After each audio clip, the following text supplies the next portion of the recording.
expressing their rights and opinions on certain issues that they felt that needed to be handled by government differently. In the course of those protests, criminal elements infiltrated those protests. And it became very difficult. On the one hand, you have protesters whose interest is just expressing themselves within the Constitution. But within their midst, there are people killing people, hurting people, looting property.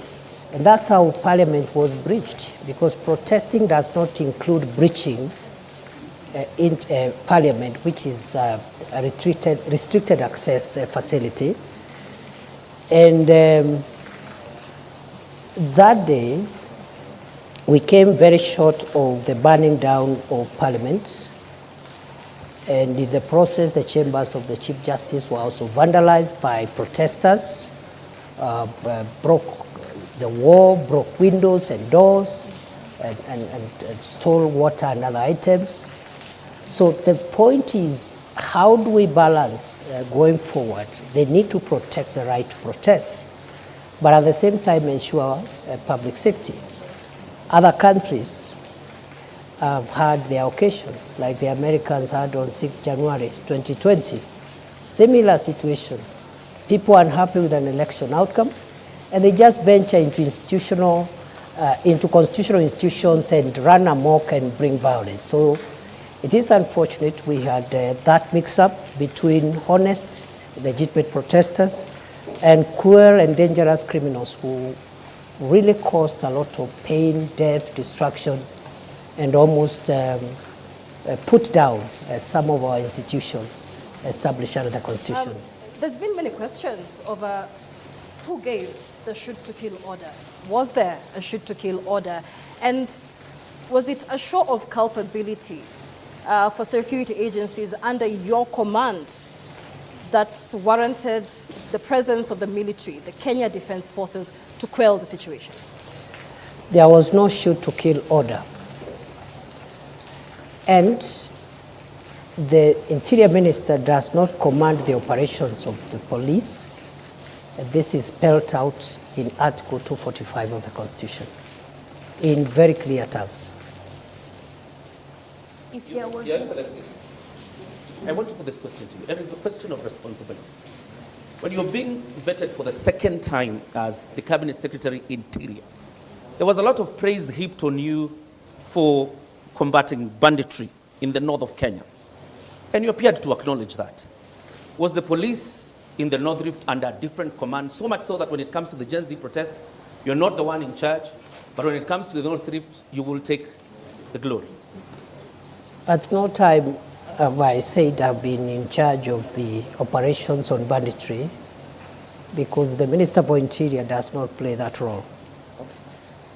Have I provided it policy leadership to deal with banditry in the last 2 years? The answer is yes, in a very consequential manner, with great humility, because other than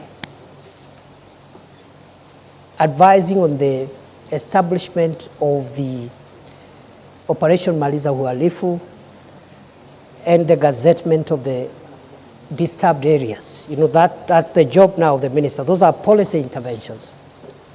But I was able to push through in a very difficult financial situation prevailing then in the country, an injection of a significant amount of resources to acquire equipment to assist the police in their operations, which has been the missing link for many years. MRAPs, that is the mine resistance ambush protected vehicles, armored personnel carriers, drones, that is the aerial vehicles, unmanned aerial vehicles, and so many other, including personal protection items.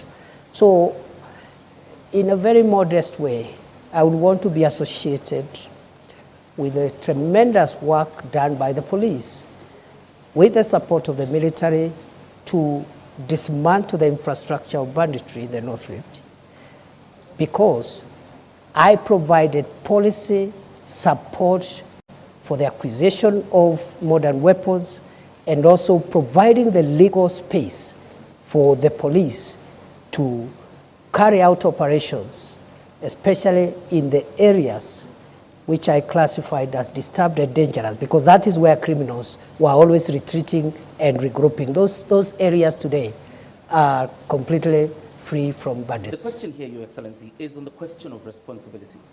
Local NGOs, the United Nations, the US government, the foreign missions have admonished the government of the Republic of Kenya over its human rights record, and particularly the handling of a Gen Z protests.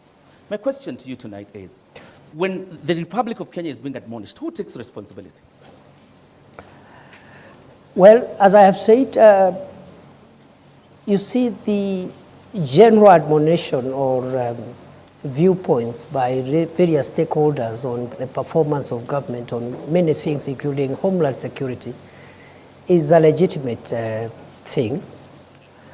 But the question of responsibility arises when one believes that there is something they have done wrong. It doesn't arise when someone's conscience is crystal clear. They have not done anything wrong. From where I sit, the nearly 700 days I served as Kenya's Interior Minister, one, I can account for each of those days what I did for this country, sometimes under great distress and risk, which I knew I'm exposing myself, but because of duty, I had to do it. Some of the places I did, my predecessors never ventured into them. I spent nights in police barracks and military barracks with frontline soldiers, not to command them, but to give them moral support, including on Christmas Day, including on Easter, places like Lamu, where terror attacks were the order of the day, to give them support that the government has not sent these officers there to die.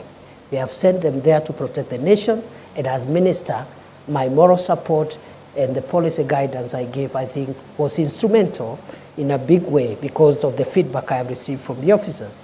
So to answer your question, therefore, I see, I am not saying that our homeland security system is perfect. It is work in progress. But responsibility is individual. It's not collective. I must remind you, Prof, and the viewers that there's a lot of rain here, so we'll have to speak a bit louder so that we can be heard. But as you speak about policy guidelines and taking modest credit for what was done in the North Rift on banditry, are you trying to tell us that you could not give policy guidelines on how police protests or moral support in them ensuring that they adhere to human rights? We did. So what happened? What went wrong? What went wrong is what goes wrong when maybe, the operations, security operations are intense and emotive operations. It's not somewhere where an officer will be told, when you reach there, do this, do the other. So what we have are general policy guidelines. For example, the use of lethal force is reserved when to apply when the life of the officer is at risk.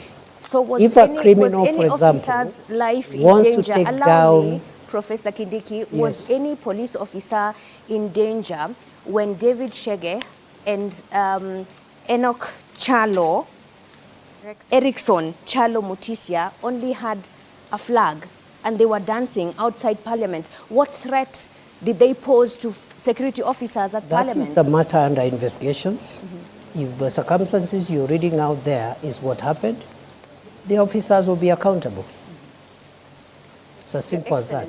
And how long will that take? As soon as IPOA completes the investigations and forwards the files to the DPP. Criminal investigations are complex, they involve scientific assembling of evidence. It is not enough to rush suspects to court only for cases to collapse, and it is not uniquely a Kenyan issue. Criminal investigations, especially in a complex endeavor like the situation you're referring them to, take a bit of time, and therefore I'm hopeful that... Why were the police in mask? How complex was that? That we Again, could not see who was ensuring security is not breached? You know, you're just telling me what you think or saw, but it was which is part of evidence. It was on live TV. There are photos of police officers who are masked. You can't identify them. I'm not disputing. But just telling as the you CS Interior, that is part of the evidence that is required to hold into account any person who may have been involved in that unfortunate incident you're explaining. Your Excellency, if you were to move this forward and probably look at why the public is on you. This is what you said on the 12th anniversary of the Supreme Court about a month ago.